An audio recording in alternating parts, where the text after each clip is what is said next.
Bonjour, toujours dans le cadre de la préparation au concours 2022, on va voir un petit peu comment écrire un brouillon dans un concours à travers cet exemple Q15 de l'ENSA 2016.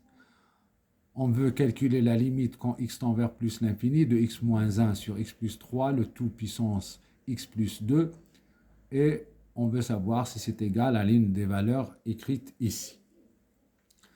Bien sûr, habituellement, on écrit limite quand x tend vers plus l'infini de x moins 1 sur x plus 3, le tout puissance x plus 2, et puis on fait des transformations sur cette écriture et on écrit toujours limite.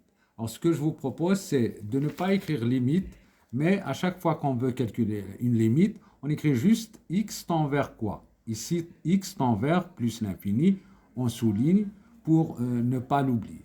Alors quand on a une limite comme celle-là, au lieu d'écrire exponentielle, etc., avec deux étages à chaque fois à écrire, on écrit ln de la quantité qu'on veut avoir ici, donc x plus 2, je peux rajouter des parenthèses, eh bien elle est égale à quoi? Elle est égale à x plus 2 ln de x moins 1 sur x plus 3. C'est 3 ici. Donc, et on va utiliser l'une des deux propriétés ici, mais on le dit juste mentalement. Donc, limite quand x tend vers 0 de ln de 1 plus x sur x est égal à 1, mais ce qu'on oublie souvent, c'est la deuxième qui est ln de x sur x moins 1 quand x tend vers 1, donc elle est égale à 1. Donc si j'ai une quantité qui tend vers 1, eh bien quand j'ai ln de cette quantité divisé par la même quantité moins 1, eh bien la limite c'est 1. Ce qui est bien vrai ici, donc nous avons x moins 1 sur x plus 3 qui tend vers 1.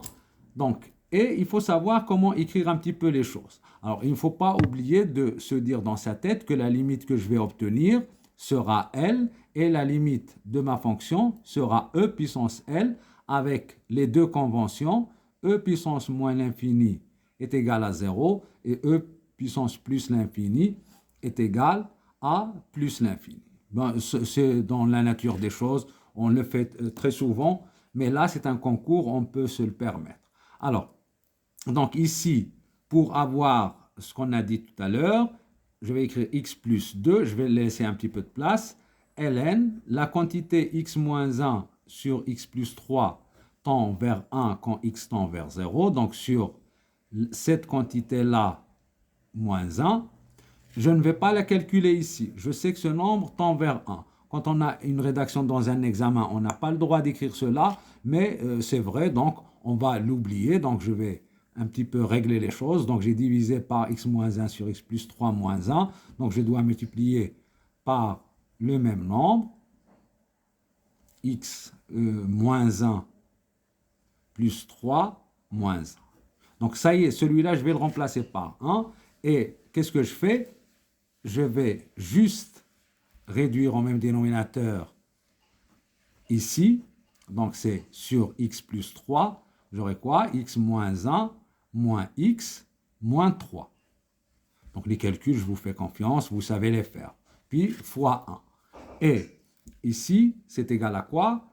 X plus 2 facteur 2.